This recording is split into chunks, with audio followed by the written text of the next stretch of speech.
Hey, and welcome to another OJay Health radio show.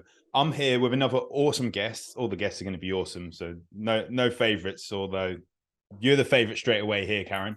But I'm here with a guest that I met at an amazing event back in July in Colombia, and we shared the same views about camping in the rainforest, which was absolutely awesome, but we would have preferred a luxury hotel. Now, Karen, thank you for joining me on the show. Thank you so much for having me. And yes, we share the same views. We did the experience. Yeah. Ollie, we did it. Yeah, we've got the experience done. We survived. Never again prefer the Ritz-Carlton next time. Yeah, we survived. We got the selfies and we got the social proof. Yes. But Karen, you're a celebrity communication, body language, and confidence coach, international speaker. Now, I've seen on your website, it says 3 times best-selling author. But there was another bit on the website where I found 2 times best-selling author. So I can't find out where that was, but I will find it and tell you where I saw that. So you can update it. It's 3 times best-selling author and the secret weapon behind successful senior executives, politicians, professionals, and entrepreneurs all over the globe. Tell me, what actually is it you do? Apart from That's being it. That badass? was such a mouthful, but in a sentence, I know that my mission here is to show people how to show up as the most confident version of themselves. And that confident version of you looks like someone who is able to say what they mean and take what you're thinking. And we've all experienced this. Take what you're thinking in your head and you know that you want to say, you might have an opinion, you might want to say no, but it never comes out of your mouth. And you leave that situation totally pissed off at yourself. So I'm here to show people how to show up as their most confident version, say what they mean what they say, speak like they breathe, speak with more ease. So whether it is on stage, because I show entrepreneurs how to get paid to speak, but at the same token, are you able to speak up in your relationship? Are you able to connect with your kids, your family, your young people without you being offended or offending them, or without it always blowing up into an argument? So it's that balance between knowing that your voice matters and using your voice, knowing how to do so in a manner where, you know what, you're expressing yourself as you, but you're also being heard. And sometimes we get into those phases where we're people pleasing. So that's what it is, a confident communicator. I am your lady if that's what you're looking to do. So what is the definition of confidence for you then? Really good question. So I think you may have just said it a little bit, but well, yes, I did. But in the capacity of this, if you listen as well, you didn't hear me say feel. So I'm a believer. I know to be true that confidence is not a feeling. People believe, we've been socialized to believe that confidence is a feeling and an emotion. And Ollie, in truth, it's actually not. The recent study that was done was by Berkeley University. There are 35 emotions that we as humans feel, and confidence still is not one of them. See, in truth, confidence is an attitude, and confidence is a behavior, which means it's a skill set that we can build, we can learn, and we can show up as, you know, sometimes we see someone come into a room and like, holy crap, they're so confident. Are they born that way? I want people to know that it's possible for them too. So once I help people redefine, and I know we're going to get into this. I love this stuff. So if you see me get excited, it's because I freaking am excited about this stuff. But helping people move from that space where think they need to feel confident and show them how to act with confidence in different scenarios. I think that you touched on a point there about learning this side of confidence. When you look at actors, and there's actually studies done on actors that play depressing roles can become depressed. So when we talk about having this confidence, like I love, is it Gabriel Macht? Is that how you pronounce his name? Harvey Specter. Like absolutely love that role in Suits, and like the way his confidence is, the way he walks into the room, and all like absolutely love that sort of side of things. That it does show that confidence, when you act it, you can start to truly become that confident person. Mm-hmm. So what are the ways people will do that? Speaking about coming from someone that's got no self-belief to truly believing in themselves, how do they start there? That's a really good question. And one of the first things to start with is really acknowledging what you're currently saying to yourself. Because some people know this, I never take it for granted. What we tell ourselves often transpires, it often comes true. But a lot of the time, we are just in the mode of our self talk, that little voice that tells us, okay, I'm walking to a situation, Karen, you're going to look dumb. Don't look stupid. Don't trip. Look down. Hurry up and get to the other side. Everyone here is so smarter than you. Oh my God, Karen, you're going to look so dumb. You're not even dressed properly. And see, all those things negate how we show up. They influence how we show up. So if you're that person who's saying, okay, you know what, Karen, those things you said kind of sound like me, you want to take stock of what you're currently saying to yourself when you go into those situations where you quote unquote don't, and I'm going to use the language because that's people relate with, where you don't feel confident. And you'll find that those things that you're saying to yourself, that self-talk, that little voice, depending on who you are and what you call it, they're all negative statements that can't support you. And I like to use this concrete example, Ollie. If a young person, let's just say, whether you have kids or not, no bearing on that, a grade 4 student, just say an 8-year-old came up to you and they said to Ollie, Ollie, you know what? I have to do this test, but I suck and I'm so stupid. And I'm going to do so bad. What would you tell that young person? We No, wouldn't say, yeah, exactly. What else would you tell them? You're going to do great. Exactly. So we are our own worst critics. So the same way we would be encouraging to that young person, we need to be that to ourselves. And we're often not, because we aren't even aware how much our mind is polluted with the negative stuff. So the first piece is acknowledge what you're saying, own it, say, okay, crap, I'm always telling myself I'm dumb. I'm going to look stupid. I'm the dumbest person in the room. And it might sound harsh, but you'll be surprised how many CEOs and celebrities that we see on stages who now have to walk down the red carpet who are saying this to themselves, right? So you own that first, you acknowledge it, and you be intentional about changing it, right? And this is where the work comes in. Remember, confidence is a skill set, but you have to put work into it. It's not necessarily a switch for most people. So that's the first step right there. And when I say replace it, instead of saying I'm dumb, even it can be simple. We don't have to go to extreme. You know what? I know what I'm talking about. When it comes to public speaking, I know what I'm talking about. And focus on those positives and those assets that you have, because we all have assets. And that's the first step. If you can't shift that, nothing else will change. No matter how many strategies I show you, no matter how many body language gestures I show you, it won't shift if we can't shift how you think about yourself. So basically, it's like law of attraction for confidence. Indeed. Right? Like we talk about manifestation and things that if we say the affirmations, we put them out there in the universe, but the universe being in our head, if we're actually the ones saying that, does that then become a habit that we build and start to do it more and more automatically? Or are you constantly working at this stuff? You know what? I always tell people I work with some of the most confident people in the world as well. But in truth, as humans, we all have gaps in our confidence, right? Where, in this setting, oh yeah, I'll rock it. But in this one, you're a little bit hesitant. But to answer your question directly, it is law of attraction. And one of the other ways to think about it is a habit that you have to replace, because for most people, that self-talk has been 5 years, 10 years, decades in the making, if we're honest with our own selves. And one of the ways you can kind of speed up the pace to creating a new habit is this. So just as I gave you the example, if this 8-year-old student came up to you and said, Ollie, I'm dumb, and you'd say, if it was me, if I was an 8-year-old child, you'd say, Karen, no, you're not. Karen, you're going to do fine. One of the quickest ways to create that habit is to speak to yourself in the third person. So as your self-talk, Karen, you can do it. Karen, you've got this. Karen, you know what you know about public speaking, and it's enough. The reason why we are once again socialized and our brains are wired to easily deliver information in that manner and receive it, right? So when we say it to ourselves, it switches it from, I'm going to do well. No, Karen, you got this, right? What happens is that barrier that we have up when I'm saying, I'm stupid and trying to switch it to I'm amazing. It comes down because we are used to saying it to someone else, but we're saying it to ourselves. So use your name when you're talking to yourself. So would you use these sorts of things to get through imposter syndrome as well? Indeed. Is that a similar method?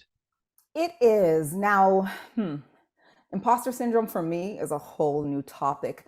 I often tell people sometimes we live in labels, Ollie. Sometimes we live in labels. And I am that person when it comes to confidence, and to remind you to let go of somebody else's label for you. So what happens is with imposter syndrome, remember, this is my philosophy alone. I'm not here to have anyone agree with me. I'm just here to share my opinion and ask you to consider a different way of thinking about it if it's not working for you. But for imposter syndrome, I find that people are hesitant with themselves and they're feeling something. And one of the things they do is they search for something to attach to self-identify.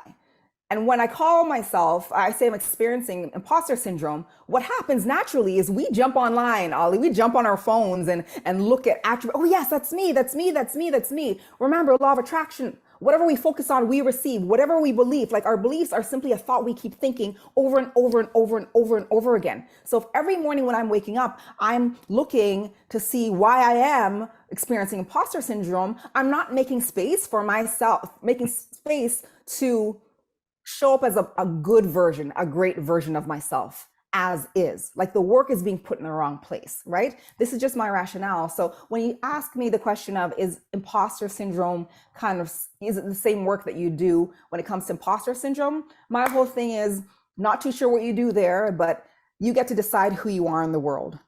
And not enough people are making the decision to decide that, you know what, I want to show up well in this scenario and I'm going to put in the work to do so. So it's all about focus. It's all about the self-talk and the focus. So what are you choosing to focus on in any given minute, right? And at first it's intention. And then after it becomes a habit, then all of a sudden you're just naturally doing it when you're walking into those spaces. It's Karen, I've got this. Karen, I've got this. Karen, you've got this, right?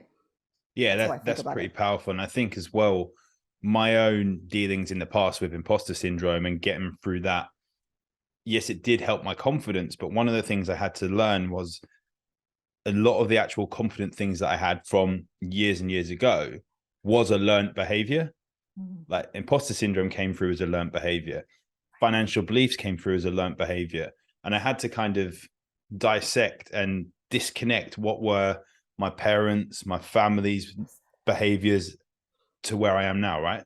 Is that something you see a lot? Yes, you saw me pointing here, like or if you didn't see me pointing, if you're listening to the podcast, I'm pointing at Ollie and I'm saying yes, yes, and yes. And I'll tell you why. Quite often, as you said, what we do right now are learned behaviors. And I challenge you, I ask you to consider to see if how you think, the thoughts you think and what you do are driven by your decisions, or are they driven by osmosis? And that's the true and one of the only profound ways that we can shift how we show up in life, right? So I know for myself, I'll give you my example. I was a chatterbox of my family. You know, when I was small, and my background, I'm Jamaican background. So I was born in Canada. My parents were Jamaican. And, you know, children are seen but not heard. So I was always told, shut up, you talk too much, stop talking, chatterbox, stop. You know what I mean? So I brought that belief up until a young age. For me, it was kind of middle school. I was still fine asking questions because, Ollie, I got to a point where I was so used to getting in trouble that, listen, I'd at least get in trouble and still ask the question, right? So I got to that space and I had to. And for me, it was primarily in junior high. And as I was going to high school, I'm like, you know what? I can ask questions. And I'm not actually a chatterbox. Like I just ask a lot of questions. And that doesn't make me this, you know, this figure that people think I am. And I had to choose to take back my self-belief. And that's what I challenge people with doing when we talk about taking on someone else's story of us, or hearing things enough, or learning that behavior. My question is, what is your self-belief? What do you choose to believe about yourself? Because that can be designed, but it takes time and you have to do the work.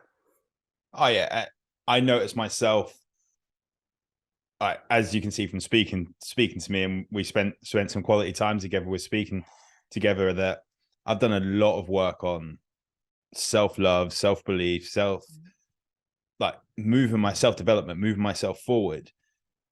And still sometimes I find myself having like a conversation with my mum, and then I'm getting triggered thinking, hang on, like, I'm getting triggered by this. Is that because she's taught me this? And things around finance, things around like just scarcity minded with where we want to take our business. And I think I've started reading it's like the third time I've read it now, The Big Leap by Gay Mm-hmm. Hendricks, and talking about upper limit problems and Yeah. how people have these upper limit problems. And now you've been saying that, I think some upper limit problems may be holding people back from their true confidence. Do you think? Oh, indeed. Indeed. What I think is important to do is this. uh, when I was giving the example of, or asking, or challenging people to consider where their self belief comes from, and at times you'll realize that it's not even yours. You've just heard it enough, or you've seen it enough that you believe it to be true for you.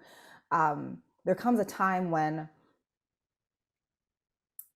we have to, and this is one of my mantras: don't allow don't allow the thoughts and opinions and actions of other people to define us. Right? You, and remember and own that you get to define you. And in saying that, know that when you go back to those conversations, like once you've discovered that, listen, I'm not a chatterbox. My aunt, my two cousins, my uncle always called me that. When I put myself back in that scenario, and you get to choose what your boundaries are and how often you put yourself in those positions, also knowing that sometimes it's close family, right? Like if it's your mom, it's your mom. You know what I Yeah. mean? Without Acknowledging, realizing it, they're doing it. yeah, they're doing Yeah. it. Acknowledging that they are also entitled to their own opinion, and knowing that it doesn't have to be yours. So it's okay for them. Like in truth, it is. It's okay for them to think that way and say those things, but it's also okay and right for you to believe what you believe. So I know I had to go through a period of going in those spaces with them calling me chatterbox, and where it used to trigger me, or I was like, you know what, I'm leaving. Like I just have to leave. I'm tired of them saying it. For now, they can call me whatever they want because their words actually do not define me. That's fine. They can use it because it no longer holds any meaning for me. So that's a part of the work when it comes to self-confidence, because you will find things that will trigger you, that will have you kind of shut down or be in a shell, where before you were talking and sharing opinion, then this one person comes in and it's like you can't even get a word out of your mouth. There comes a time where you have to say, well, I'm worthy enough. My opinion's worthy enough. I know and believe I'm worthy enough. Therefore, I will speak up. I will share, or whatever that thing is for you. Do you think a lot of people, just when you look at certain surveys and polls and things, it seems to be one of the number one fears is public speaking. Do you think that's all brought on from childhood? Well, the truth of this, my perspective, one of the reasons a lot of people fear speaking publicly is because we keep talking about that statistic and research. Yeah. Right? Do you Yeah. remember, like, whatever, just law of attraction, whatever we're around, we believe. It's learned behavior. A lot of the times when I have clients, like, one of the questions I ask them is, I'm like, are you one of those people who fears public speaking more than they fear death? They're like, yes, I am. I'm like, well, tell me about your negative public speaking experience. And they're like, well, Karen, they don't have one.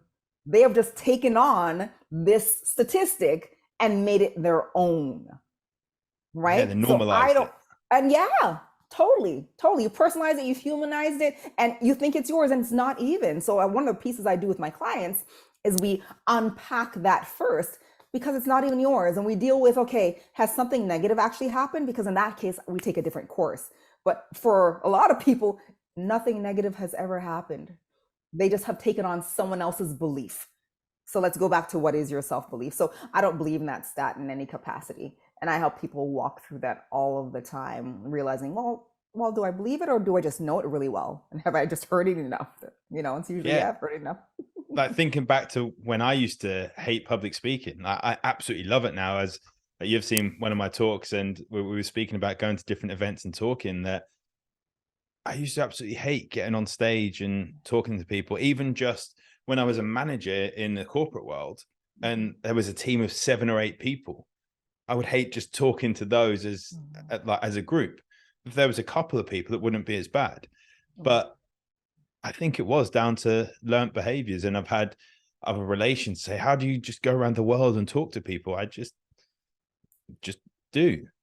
It's Right. something which you're in your zone of genius. Yeah. Maybe if I was talking about politics or something, it would be a bit different. But when I talk about health, I just go into my state of flow, right? Yeah. But one question that I would ask as an introvert, I used to use being an introvert as an excuse because I'm sitting at home doing these things. I'm all right with Zoom and not going to networking and things. But as I said, I love public speaking. Yeah. Does an introvert do confidence differently to an extrovert? I like that you said that, and I like what you said around. See, for me, it goes back to labels, right? You're an introvert. I challenge that. I'm like, okay, you're an introvert. At the same token, it's okay. It's okay to like what you like and not like what you like, unless it's profoundly affecting your life and your health and wellness and everything like that. So, I mean, when I have clients, and I have clients who come to me as introverts, and my whole thing isn't to switch you. I want you to get comfortable in your own skin and say that, you know what, Karen, I don't like going to social gatherings, but if I do go, I'm only staying for 30 minutes. And that is okay, right? So even when it comes back to talking about being an introvert and going into different scenarios and public speaking and loving that and not loving some pieces, I always tell people you don't have to like everything. You know what I mean? It's okay to be great at some things. And as you share the example around when you're in your zone of genius speaking about health, it just flows. But if it's politics or something that's not your zone of genius, you might find yourself hesitant to share or speak up. And that's okay. And I think one of the most powerful things people can do is get used to saying, you know what, that's a really good question, but I don't really know. We have admitting when you don't know the answer. Yeah, exactly. We fear. I find a lot of people fear just as much as quote unquote public speaking, saying I don't know, in fear of looking dumb, not knowledgeable, not someone worthy of being around other people. So when I get in spaces, and you're so right, we are more comfortable talking about things we know really well. Human nature, as it is for most people as well, right? But when you get to the phase where you can say, well, you know, Ollie, I don't know about that. Would you be able to tell me more? Or just, I don't know.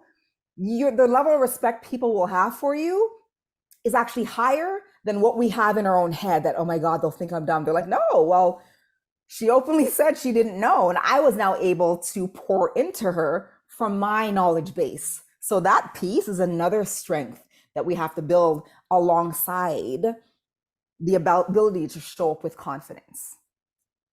That's pretty powerful. And are there any other strengths or habits that people will, or you would advise people to truly live their confident life? Um, you know, there's like I do body language and strategies, and here are some of the realities. As I shared, sometimes we have gaps in our confidence. So at work, you might be truly confident, but when it comes to the table at home with your parents, you're not saying a word, right? You just don't feel the need to, or you just feel hesitant for whatever reason. There are some things that you can do in the moment. So I have clients where public speaking still is not their favorite thing to do. And that is okay. Not everyone needs to love public speaking, just like not everyone likes swimming. Not everyone likes hiking. Not everyone likes going to the beach, right? It's okay, that first thing. But sometimes we're in roles where we might have to speak, or we're in roles where we might have to do something. It's a part of our job. And here are some strategies that you can use in the moment to increase your ability to show up with confidence, right? So the first thing we have is you're going to be intentional with your positive self-talk, right? What are you saying to yourself in that moment right before you go on stage, go on Zoom, you know, go into that situation where last week you were totally sweating under your arms. Number two is be intentional with your body language and take up more space, right? And it's kind of called the power pose. And Dr. Amy Cuddy has created this. When you take up more space, so a lot of people say you can stand like Superman or Wonder Woman. You're basically putting your hands on your hips if you physically can, and stand up and you're broadening your shoulders. And it just releases the right amount of hormones to allow you to relax and feel more powerful, thus allowing you to act with increased confidence. Now, if you're not able to do the physical power pose, when I say take up more space, when you sit at the table, don't make yourself small. Take up space, put your hands on the table, open up, sit up tall, physically take up more space. It has the exact same effect. The other thing is listen to music, and research shows this. Listen to music with really strong bass. And that has an effect on how the powerful how it allows you to feel a bit more powerful, and that will influence your ability to show up with increased confidence. So if you see a lot of athletes, I work with a lot of athletes as well, they have headphones on, you know, as they're walking to the stadium, as they're sitting before the game starts, before they start their activity.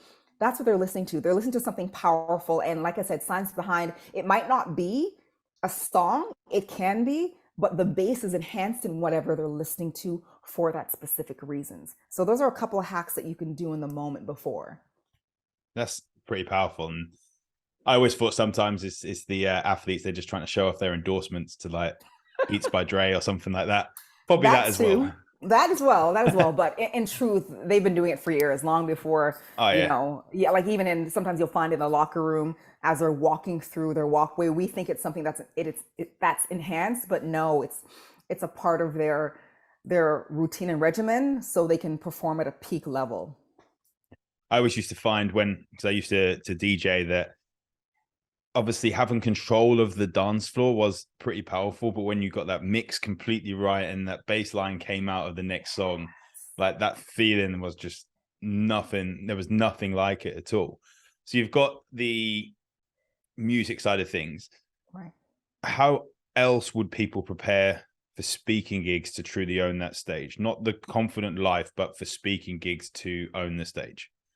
Well, one of the things, and as I think you introduced me, I show entrepreneurs how to add paid speaking to their business successfully because there's a business aspect to it. But whether you're being paid or not, you want to remember that your speaking engagement, no matter who you're speaking to, no one, for the most part, is there to see you fail, right? So you want to go in and focus on delivering what you have to deliver. So take the focus off of you and how you look and just serve people, right? You have been asked to speak for a reason. You clearly have something, some knowledge, something to share that can benefit 2 people, 7 people, 150,000 people, and commit to sharing that, right? Here's what I tell people. You don't want to commit to the outcome because we cannot control the outcome, right? And what I mean by the outcome is a lot of people sit here worried about looking stupid, the audience won't like them. The reality is this: you have no control over what the people in the audience think because you have someone who might have just come here and just missed a car accident in their partner's car, their partner's brand new car. So they're in a pissy mood already. And anything anyone would have to say to them, they wouldn't like anyway. I challenge people and I ask people to consider committing to the act of delivering what you have to deliver, not committing to making people feel a certain way. Because you see, when we're comfortable in our own skin, everyone gets that. Everyone feels that. When we're in our zone of genius with what we're delivering, when we're solid in what we have to share, everyone out there will feel that. So commit to showing up, stop committing to the outcome, which you can't control. So that's one of the pieces when it comes to, speaking on stage or just speaking in front of a group of people. The other piece is know your content. I think it doesn't matter what we do. We always feel more comfortable when we know what we're talking about, right? Yeah. And when you know what you're talking about, you feel more powerful. You feel more knowledgeable. Therefore, you can act with more confidence or increased confidence. And the last thing is this. I always tell people, I want you to pause and think back to a time where you were feeling hesitant or you're feeling like you didn't know enough, but you went into the situation, you showed up with like super confidence. An example would be a job interview. You're going in to land a contract with a client, right? You are a bag of nerves, but no one else saw it, right? So I just want to remind people that you've done it before. It's not brand new, which means you can do it again, right? Yeah, that's super, super powerful. Now, just a couple more questions. One thing I like to ask people is, what has been the defining moment that made you decide to do what you're doing now? Wow, good question. So as everyone knows, I'm a communication, body language, and certified confidence coach, and I do keynote speaking on those topics and also teach people to speak. For me, it was my last year of high school. So here's my story in short.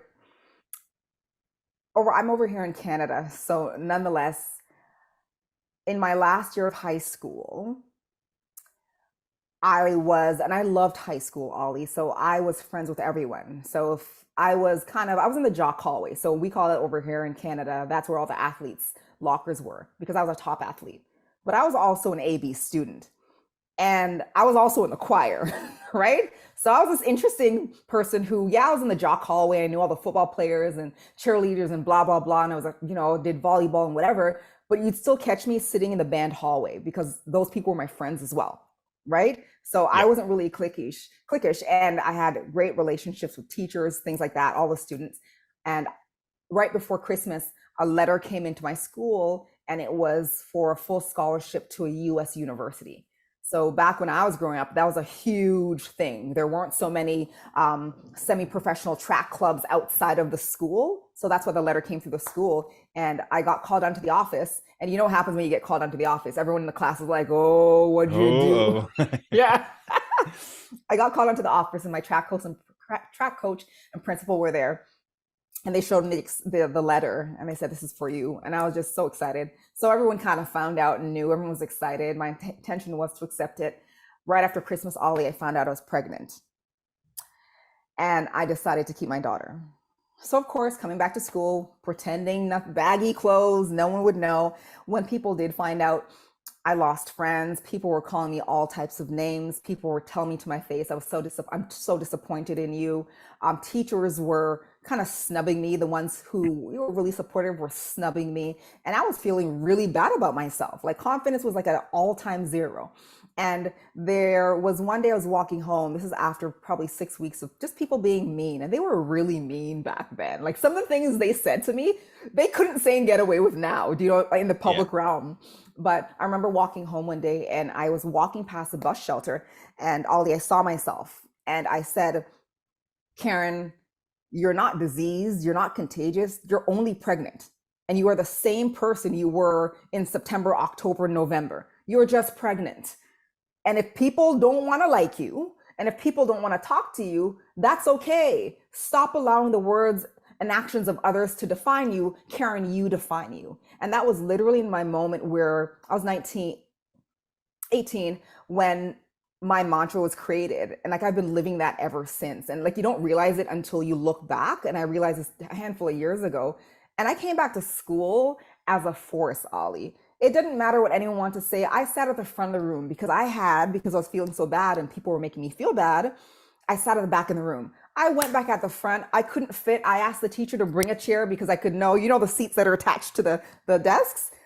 I asked them to bring a desk and chair so I could actually sit at the front, and it was all good. And that year I graduated with the top athletic award because what I had done preceded me, and the president's award as well, right? Walking across the stage, 8 months pregnant. It was just incredible. And like that's where my mantra was born. And from there, I started to speak publicly. It went on to colleges, universities. A teacher saw me. I went on to leadership retreats. I went on to CEOs, and that's where it catapulted. I've had 3 jobs in my whole lifetime. And one of my last jobs, one of my colleagues saw me speak on stage. I was a senior partnership specialist for a large health organization here in Canada. And he saw me speak on stage and he said, Karen, who did your foundation? It was my company. Who did they pay to teach you to speak like that? And I said, no. I've been doing this for years on the side because I had been speaking on stages publicly kind of in my off time on weekends. I take sick days. If they ever heard me now, take sick days. I take vacation time. And he saw me speak. He was a CEO. He asked me to be his public speaking coach. And then after his peers saw his growth, I got calls from other CEOs, CFOs, COOs, CSOs. Then I got it from politicians. Then all of a sudden, a celebrity from LA called. And that's like how I was born. You know what I mean? That's It was powerful. that was it. So there was no big plan around it. There's no big plan around it. And after my 3 full-time jobs, I knew I wanted to leave. And I planned it out. It took me a while to actually drop my letter on my boss's desk because I loved the job there, but I knew my time here was done. And then I launched my own business. So I've been in business 12 years. It's been, of course, in the beginning, there's ups and downs, but it's been phenomenal the last 7 years. It's just been growing phenomenally. And I love what I do. It's powerful. It's truly an example of when people find their genius. You go from doing something that you're good at to finding your zone of genius, and it just happens, doesn't it? It just works. Yes, it just So works. what is something that you are truly, truly looking forward to in the near future? Oh, there's a couple of things. So one of the things that I did, so when I went on my own, you heard my story, when I left my full-time job with the Heart and Stroke Foundation of Ontario, great position, great boss, I started to focus on public speaking for C-suite executives. And also I helped individuals build their confidence. And throughout the years, I really focused in on helping people build their communication skills and getting paid to speak. I have a system, I have a program called Get Booked and Paid to Speak, and I help people do it in 6 months. You know, they get paid before, but learn how to do it the right way. And I also have a program where I show people how to build their confidence. And it's called the Confidence Disruptor. And we have the Confidence Reset community, which is like a membership site that we're launching the end of 2022. So if anyone's thinking, you know, how can I get access and what work do I need to do? It's the space for you. So it's a confidence reset community. And I'll definitely leave information behind because we launch the end of the year. And the other thing that I'm excited about is for those people who really want to get booked and paid to speak, but want to do it the right way. So not waste time, because there's a whole meeting planning industry who needs experts to speak. I host an annual well-paid speaker retreat where people basically build their speaking business in 3 days. And we go out to exotic locations, and we're going to Portugal in May 2023.